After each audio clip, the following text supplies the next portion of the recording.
Muchísimas gracias por haberme invitado a platicar a tu oficina. Secretario, ¿qué tan grave es la crisis económica? ¿Dónde está en hechos concretos?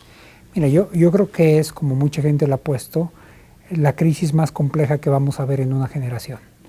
El Fondo Monetario tiene dos formas de referirse a ella. Una, cuando dice que no se ha visto, que el mundo no habrá visto una crisis como esta desde la Gran Depresión, desde 1932. Que también quiere decir que ellos tampoco la han visto porque el Fondo Monetario nació en 1944, es decir, ni siquiera las instituciones que tenemos para enfrentar este tipo de crisis han enfrentado un fenómeno de esta magnitud. La otra forma en la que el Fondo Monetario ilustra esto, y a mí me parece muy interesante, es la siguiente. Ellos creían que después de un año muy malo como había sido a nivel global el 2019, con una desaceleración sincronizada con el conflicto de Estados Unidos, comercial de Estados Unidos-China, que había marcado el desempeño económico de ese año, el mundo iba a crecer. Y estaban esperando no solamente que el mundo creciera, sino que para un conjunto de 160 países, el PIB per cápita iba a aumentar. Es decir, pensaban no solamente que iba a crecer, sino que iba a crecer más allá del crecimiento de su población. Ese fue el estimado del Fondo Monetario en enero, hace algunos meses. Aparece el COVID y ahora lo que están esperando es que haya una caída del PIB per cápita para 170 de los países del mundo. Para un conjunto de países de más, el que representa más allá del 90% del PIB, va a haber una contracción. Va a ser la segunda ocasión en muchísimas décadas en que la actividad económica global se va a contraer en su conjunto. Es decir, siempre hay países que están en recesión, hay países que están creciendo, pero en general los que están creciendo tienen más peso que los que están contrayendo. Entonces, esta es una crisis como la que no habíamos visto. Y hay una tercera característica que tiene, y probablemente es la más curiosa. Normalmente las crisis tienen un fenómeno económico muy concreto atrás, ¿no? El boom, la crisis del choque petrolero, la crisis de la deuda, la crisis financiera, la crisis de los créditos subprime, etc. La razón ahora no tiene que ver nada con la economía, es lo que algunos analistas están llamando una crisis por diseño. Es decir, somos nosotros los que estamos cerrando la economía para luchar contra la pandemia. La actividad económica está disminuyendo no porque no haya demanda, sino porque no dejamos que la gente salga a la calle a trabajar, a comprar. ¿Cuál es el límite ahí? Porque parecería que estamos cruzando ya una línea de no retorno, que los efectos de la crisis económica serán peores o podrían ser potencialmente peores a los de la crisis de salud. Mira, yo creo que hay límites a la luz de la experiencia de lo que ha pasado en otros países recientemente, que son muy claros, ¿no? Nosotros hemos manejado muy bien la crisis de salud, pero para ser franco, una de las razones por la que la hemos manejado muy bien es porque vimos lo que estaba pasando en otros países a los que les pegó con anterioridad. Y hay cosas claras que nosotros no queremos pasar. No queremos pasar por la experiencia de España, no queremos pasar por la experiencia de Italia, no queremos pasar por la trágica experiencia de la ciudad de Nueva York, ¿no? Y eso quiere decir que si el ritmo de contagio no se controla, aún la ciudad más rica del mundo puede ser sobrepasada en su capacidad para atender enfermos. Hubo un momento hace algunas semanas que había más mexicanos muertos en la ciudad de Nueva York que los que había en el país por el COVID. Entonces, esto nos señala que lo primero que tenemos que poner es la salud por delante. Ahora, mientras más podamos diseminar en el tiempo el efecto del contagio, quiere decir que más tiempo quedó la economía en una situación medio cerrada y hay mayores impactos sociales y económicos. Y entonces tenemos que buscar un equilibrio entre estas tres variables. Y eso es a la dirección a la que apunta los anuncios que se realizaron el día de ayer, cuando decíamos, nosotros tenemos tres fases muy específicas: la fase donde estamos atendiendo la parte fuerte de la pandemia, donde nos estamos concentrando en los temas de salud; la segunda fase, donde estamos tratando de mitigar los efectos económicos de la lucha contra la pandemia; y la tercera es cómo nos vamos preparando para el relanzamiento de la economía una vez que la economía se abra. Entonces había un anuncio que se hizo ayer que estaba privilegiando tres sectores de manera muy clara y que tenían una lógica muy específica. El primer sector, el sector de autopartes, porque uno de los elementos importantes hacia el futuro para el crecimiento va a tener que ver cómo nos reinsertamos con la economía norteamericana, con la economía de Estados Unidos y de Canadá, en función del nuevo Tratado de Libre Comercio. Y para eso, aquellas industrias que están localizadas en México y que son proveedoras de insumos en Estados Unidos, tienen que abrir en el momento en que abran allá. Es decir, esa industria va a seguir el ritmo de la curva epidemiológica de Estados Unidos, no de la de México.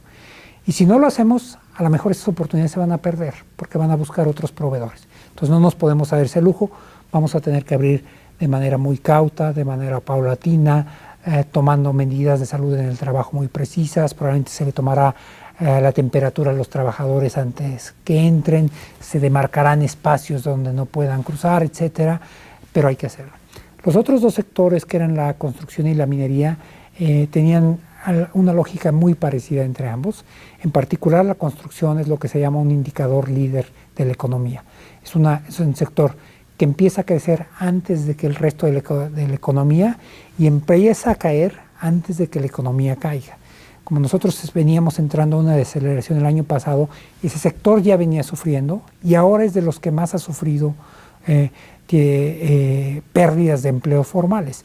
Pero además son empleos de personas que están en una situación de vulnerabilidad, porque frecuentemente sus trabajos son eventuales, solamente tienen seguridad social, si acaso si están trabajando en una hora muy específica, no tienen colchones de ahorro muy grandes, ¿no? Pero además tiene una ventaja, que es una gran parte de esas labores son al aire libre. Entonces, estos tres sectores en el que anunciamos que se va a empezar a abrir la economía, empiezan a apuntar un poco la dirección, pero también reconocen que no podemos seguir esperando a que la pandemia se desarrolle su curso natural, que tenemos que empezar a tomar medidas muy cautas, muy precisas, muy quirúrgicas, pero de pasos de apertura ya en la economía y en la sociedad. En la apertura parecería que se cede o se comparte con los gobernadores de los estados el proceso de apertura a partir del 1 de junio. ¿Cómo va a ser este proceso? Bueno, primero sí tiene que haber lineamientos generales, pero sí tiene que ser coordinado por dos razones. Una razón, yo diría, incluso legal. México es un país federal. A veces nos olvida, pero los estados son soberanos, tienen constituciones propias. Esto, aunque nosotros estamos acostumbrados a ello, en realidad es la excepción cuando uno ve el conjunto de países de América Latina. En América Latina solamente hay 3 países federales. En el resto de los países de América Latina, como Colombia y Perú, el gobierno central toma estas decisiones, no las estaría discutiendo con nadie, ¿no? Aquí tenemos que legalmente discutirlos y no hay ningún problema con ello. Pero hay una razón adicional. La pandemia empezó a pegar en México de manera asimétrica y se vino dando por olas que seguían patrones de desarrollo social, de migración y de geografía diferente. No es extrañar que los primeros lugares donde pegó fue en Cancún y en Tijuana. Es decir, Tijuana, una ciudad fronteriza donde hay flujo permanentemente, pues hubo contagios de California. La más transitada del mundo, digamos. Así es. Pero en Cancún, a través del turismo, ¿no? De hecho, los 4 lugares donde hubo contaminación y donde la curva se desplazó con mayor velocidad fueron en Cancún, en Tijuana, en Tabasco y en Culiacán, ¿no? Después viene un segundo grupo donde viene con mayor lentitud, donde están, por ejemplo, el área de Puebla y Tlaxcala, y muy pegado a ello la Ciudad de México. Nosotros en principio tuvimos el pico de contagio hace algunos días. En los próximos días tendremos el pico de utilidad de camas en terapia intensiva y después el pico de hospitalizaciones. Y atrás de nosotros vienen estados que tomaron decisiones de cierre relativamente temprano, y eso ha permitido que la pandemia vaya incluso con mayor lentitud, como Jalisco o Nuevo León.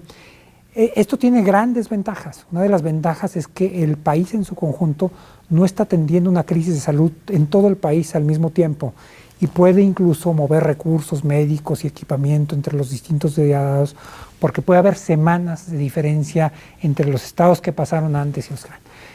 Pero plantea una complejidad, que es que el país se va a tener que ir abriendo a pedacitos y tomándole el pulso de manera muy muy cercana a lo que está pasando a nivel local, y por eso vamos a tener que tener una coordinación muy estrecha con los gobernadores.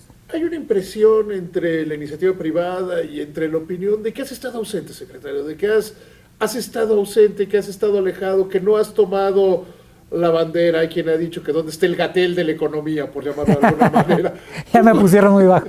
No, no es cierto. Es un amigo, Hugo. No, pero, o sea, en cuanto a vocero, digamos, ¿no?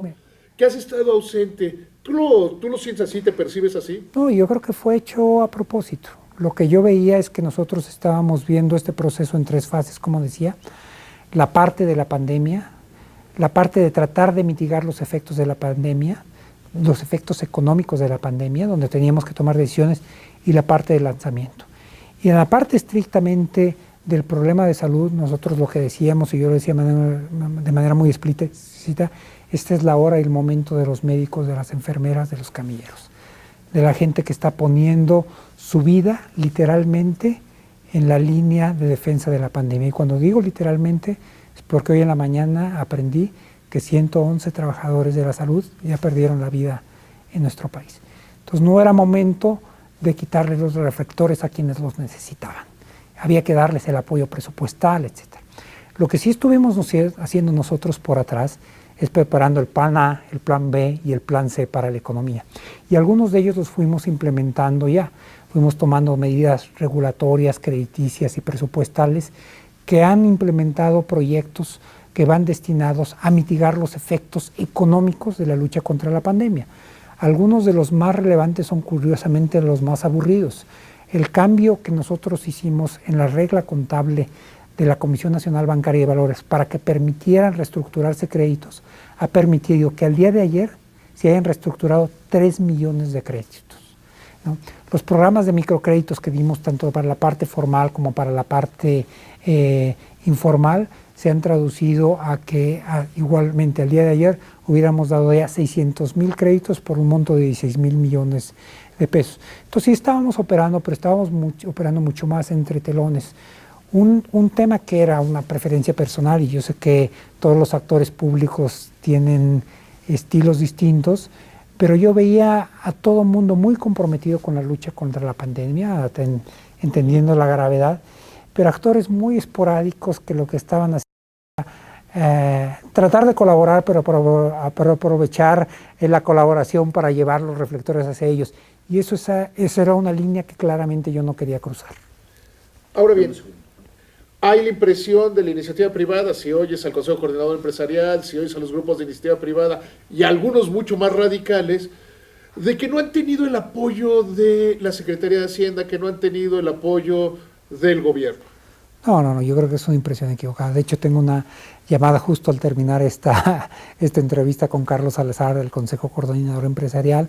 Ayer tuve una reunión con la totalidad de los grupos, de los miembros del Consejo Mexicano de Negocios. Por la mañana, el día de ayer, tuve una reunión con grupos de constructores que son muy importantes para la actividad económica, aun cuando en un sentido estricto no son regulados desde la Secretaría de Hacienda, con sectores financieros, bancarios, y de casa de bolsa, de aseguradoras, etcétera, esta semana. Yo he entendido, y ayer fui muy claro con los miembros del Consejo Mexicano de Negocios, que además de las responsabilidades muy específicas que tiene el secretario de Hacienda, una responsabilidad que yo voy a tener en estos momentos es la de tender puentes. Estos han sido tiempos muy complejos y a veces ha habido malinterpretaciones entre el sector privado. ¿Y qué hay de abandono de este gobierno hacia la iniciativa privada, ¿no? Mira, yo no necesariamente estoy convencido de ello porque, primero porque había habido... Bueno, al menos si tomas las impresiones que ellos dicen en los medios, ¿no? Y que están una y otra vez diciendo, queremos un programa de estímulo, no queremos un rescate, no queremos un FOBAPROA, queremos un estímulo, queremos un acompañamiento. Sí, pero mira, a lo mejor lo que hay que entender es que muchas de estas cosas se fueron haciendo con un nombre distinto. Si yo pienso nada más en los programas de estímulo, los que ya te mencioné ya llevan 50,000 millones de pesos, más 25,000 millones de pesos que le vamos a... Porque hay quien los quita, ¿no? Como que los pone aparte. Dice, el gobierno solo ha dado el 0.6% del PIB en los apoyos directos, en los 3 millones de microcréditos, y no estas facilidades regulatorias, ¿no? Exactamente, pero además lo que hay que entender... O se las han colgado al Banco de México. Sí, no, y algunas tienen muchísimo mérito del Banco de México. Hay algunas que hemos implementado conjuntamente con el Banco de México y algunas que son muy importantes y extraordinariamente importantes del Banco de México, que nosotros las tenemos que aterrizar. Por ejemplo, la inyección de liquidez se tiene que apalancar con un programa de garantías de la banca de desarrollo, si no pierden muchísima fuerza. Esa parte está hoy del lado de nuestra cancha y estamos trabajando en ella, ¿no? Pero creo que también lo que se ha perdido de vista es la diferencia entre los márgenes de maniobra que tiene un gobierno como el mexicano al que puede tener otro gobierno, ¿no? Alguien me decía que el gobierno británico dio un estímulo fiscal de 25 puntos base, pero la tasa de referencia hoy en el Reino Unido es de 0.1, de un milésimo. O sea, sí, y hoy en México bajó a 5.5. Así es. Entonces nuestra tasa es 55 veces más cara la que tienen ellos. Con una inflación que sea más de 0.1, la tasa de interés real para ellos es negativa. Es decir, aunque no tuvieran dinero a dónde llevarlo, les conviene endeudarse porque les pagan claro, por pedir prestado, ¿no? Entonces tenemos márgenes de maniobra que son muchísimo más limitados. Y por eso tenemos que ser más creativos en cómo utilizamos esos márgenes de maniobra. Estamos utilizando los recursos del Fonadín, estamos de manera muy acelerada utilizando toda una estrategia de desdoblamientos de infraestructura, donde a cambio de ampliarle el plazo a quienes tienen alguna concesión carretera, portuaria, etcétera, van a invertir adicionalmente. Están invirtiendo con su dinero, no con el nuestro, y por eso es muy importante ese decreto tan comentado del presidente de barrer los fideicomisos. Pues una vez que le pasamos una mirada con lupa a ellos, nos dimos cuenta que había unos por ley, entonces no hay que tocarlos.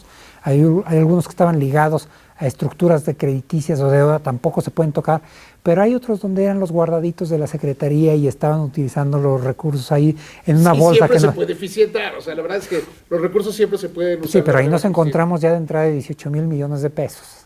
¿No? O sea, en gran medida el programa de créditos lo hemos estado financiando de esos guardaditos. En ese aspecto de los guardaditos, hay quienes dicen, el gobierno tiene una obsesión por no endeudarse y se han puesto a buscar hasta abajo de los sillones donde hay monedas, ¿no? Y en los sacos y en todos estos lados. ¿Por qué ha sido la política esa? ¿Por qué has decidido que ese es el camino de ir a buscar dónde hay dinero antes de endeudarse? Porque todo el mundo dice que se endeuden, que se endeuden, que se endeuden. Hay como incluso una presión social hacia la deuda. Sí, es extraordinariamente interesante porque sí, y yo creo que tiene algunos elementos positivos, porque eventualmente eso es lo que haces en una política contracíclica. Te endeudas cuando estás en los momentos malos y te desendeudas cuando estás en los momentos buenos. Pero el país no tenía perfectamente estructurada una política contracíclica. Y el país sí se está endeudando de una manera no deliberada. El país tiene una deuda de poco más de 11 billones de pesos, que está fundamentalmente en pesos, lo cual es muy importante, porque ante choques externos no cambia, pero fundamentalmente no quiere decir que es la totalidad en pesos.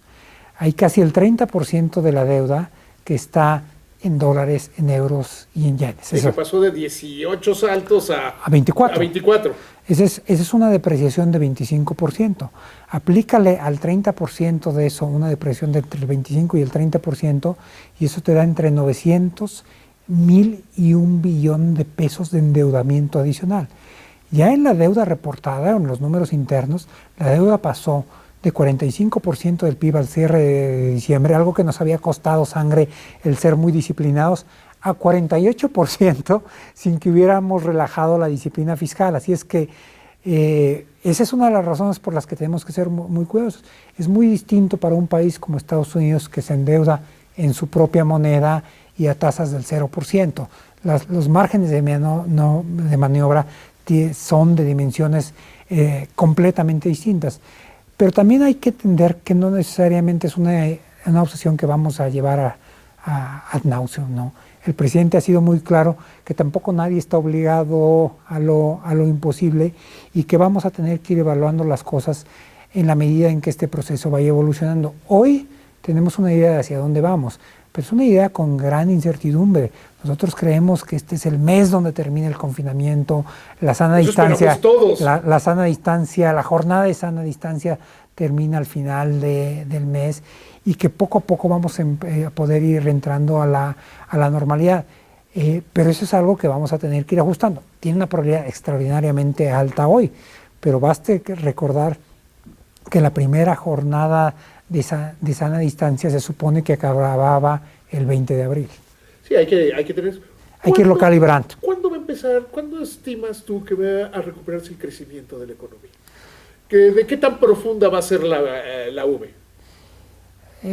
Mira, claramente el mayor efecto va a ser en el segundo trimestre, ¿no? O sea, nosotros... ¿Cuánto estimas tú que vaya a caer la economía en este Mira, trimestre? los estimados, yo no quiero dar a conocer el estimado oficial de Hacienda, pero te puedo dar los márgenes de los estimados más sensatos que yo he visto de analistas Es que hay serios. algunos de locura. Sí, sí. Hay algunos que son francamente increíbles. Sí. O sea, e imposibles, diría yo. No. Yo te diría dos que he visto muy, muy serios. Uno que está usando datos de alta frecuencia, es decir, porque la información más agregada pues la conoceremos cuando el INEGI la debe conocer, pero eso no nos sirve ahora. Pero hay datos de alta frecuencia, de compras, etcétera, que tratan de ir ajustando al IGAE, que es como una medida del PIB mensual. Sí. Alguna que está dando bastante muy bien, da una caída de un poquito más del 11% en el segundo trimestre, ¿no? Esa es la que yo he visto en la cota baja, alguna muy bien hecha usando información agregada y información oportuna, da como 18% en el segundo trimestre, ¿no? Ahora... Sí, pero los que hablan de 34 están enloquecidos. No, o sea, es decir, hay que recordar la economía que está abierta, los periodistas están trabajando, claro, como podemos ver, y los funcionarios públicos, el secretario de Hacienda y hay sectores está trabajando. Que incluso están creciendo. Sí, hay sectores o sea, que todo lo de tecnologías de la información, los sectores agrícolas están creciendo. Sí, la parte de entretenimiento en línea, etcétera, algunos tipos de compra, y hay sectores que están deprimidos. El sector de turismo, el sector, las aerolíneas, etcétera, las agencias de viaje, pues las compras prácticamente se fueron a cero. Ahora bien, la recuperación económica, ¿tú cuándo estimarías que la economía vuelva a recuperar el crecimiento?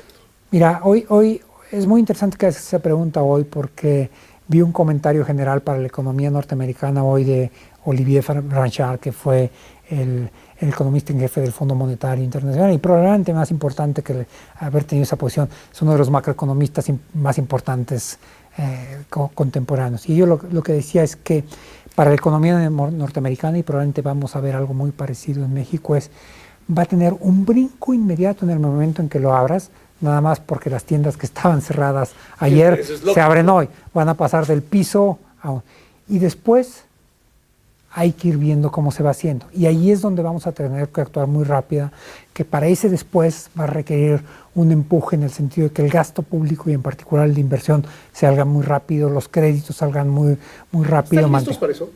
Para eso es lo que nos hemos estado preparando. Puede convertirse en una W. O sea, si le damos figuras, puede ser una W. Sí, yo creo que no sea muy profunda. Yo creo que no, espero que no, y eso en realidad no depende tanto de las características económicas, dependería si hubiera algún rebrote, ¿no? En los países que ya pasaron por la pandemia muy controlada, como Corea del Sur, como China, los rebrotes han sido mínimos. Ha habido algunos en China, ahora en la frontera con Rusia, uno pequeño en Corea, etc. Pero tú sí esperas que la figura termine siendo una B. Pues es a lo que, no solamente es lo que espero, es a lo que le tenemos que apostar, pero no es una apuesta como uno le apuesta a un partido de fútbol donde le apuesta y se sienta a ver. Aquí tenemos que actuar. Es qué decisiones se toman cada persona, cada empresa. Secretario, te agradezco muchísimo que me hayas invitado a tu oficina y además muchísimas gracias por la experiencia de hace rato. Gracias por estar aquí con nosotros. Gracias.